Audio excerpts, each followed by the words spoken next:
Assalamualaikum warahmatullahi wabarakatuh. Perkenalkan, nama saya Maidatul Laila. Di sini saya akan menjelaskan tentang psikologi pesan nonverbal. Apa itu komunikasi nonverbal? Komunikasi nonverbal merupakan komunikasi yang menggunakan pesan-pesan nonverbal, atau bisa juga dikatakan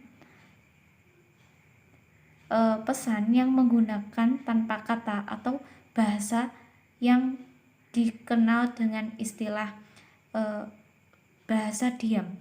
Fungsinya untuk melengkapi bahasa untuk menggantikan keberadaan komunikasi verbal, baik itu melalui ekspresi wajah, gerakan tangan, dan sebagainya. Selanjutnya yaitu fungsi pesan nonverbal. Apa sih pesan nonverbal? Fungsi pesan nonverbal itu fungsinya ada 5 macam. Yang pertama yaitu repetisi. Merupakan pengulangan kembali gagasan yang sudah disajikan secara verbal. Misalnya kita diajak bermain teman kita atau apa, tapi kita menolaknya dengan menggunakan kata-kata dan menggelengkan kepala. Selanjutnya yang kedua yaitu substitusi. Pengertiannya menggantikan lambang-lambang verbal. Misalnya tanpa kita mengatakan iya tanpa menggunakan kata-kata, bisa dengan menggunakan anggukan kepala. Nah, itu termasuk substitusi. Sedangkan yang ketiga yaitu kontradiksi. Kontradiksi merupakan pesan verbal atau memberi makna yang lain terhadap pesan verbal. Misalnya saat kita memuji teman karena sebuah prestasinya, kita menggunakan ekspresi wajah yang bahagia disertai dengan kata-kata hebat, kamu memang hebat. Sedangkan yang keempat yaitu komplement. Komplement merupakan melengkapi dan memperkaya makna pesan verbal. Misalnya saat kita ada seorang yang merasakan ketidakenakan dari wajahnya, itu bisa kita lihat menunjukkan air muka yang tidak mengenakan. Sedangkan yang kelima yaitu aksentuasi, merupakan menegaskan pesan verbal atau mengarsipkannya. Contohnya yaitu ketika kita mengungkapkan betapa jengkelnya kita dengan menggebrak meja.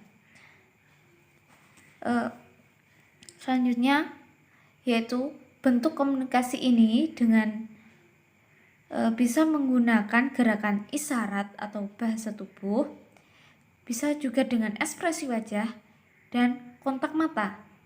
Selain itu, penggunaan objek seperti pakaian, potongan rambut, dan sebagainya. Bisa juga dengan simbol-simbol serta cara berbicara seperti intonasi, penekanan kualitas suara, dan gaya emosi.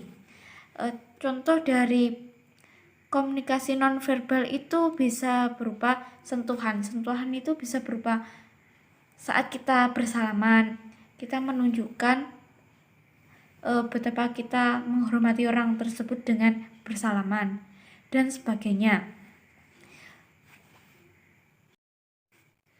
Selanjutnya yaitu gestur atau bahasa tubuh. Gestur atau bahasa tubuh bisa dimaknai yaitu merupakan alat komunikasi penting yang harus diperhatikan di dalam menjalin hubungan di antara sesama manusia. Gestur atau bahasa tubuh ini bisa dilihat dari ekspresi, perasaan, dan keinginan yang muncul dari dalam bawah sadar. Ini bisa menjadi tanda bagi kita dalam membaca isi hati lawan bicara kita. Gestur atau bahasa tubuh merupakan bagian dari bahasa nonverbal yang digunakan dalam berkomunikasi dan berinteraksi dalam masyarakat. Gestur adalah gerak anggota badan seperti kepala, tangan, jari yang menyertai tutur. Contoh dari gestur yaitu ketika ada seorang dipanggil dan dia menunjukkan jari telunjuknya kepada dirinya, itu menandakan saya. Selain itu, gestur juga bisa seperti ketika seorang meminta maaf dengan menyatukan kedua telapak tangan dan sedikit berbungkuk. Itu menandakan seorang tersebut sedang meminta maaf karena sebuah kesalahan. Selain itu, ketika kita memanggil teman atau seseorang, kita melambaikan tangan dengan menggerakkannya. Itu menandakan bahwa kita sedang memanggilnya. Sekian presentasi dari saya, ada kurang lebihnya mohon maaf.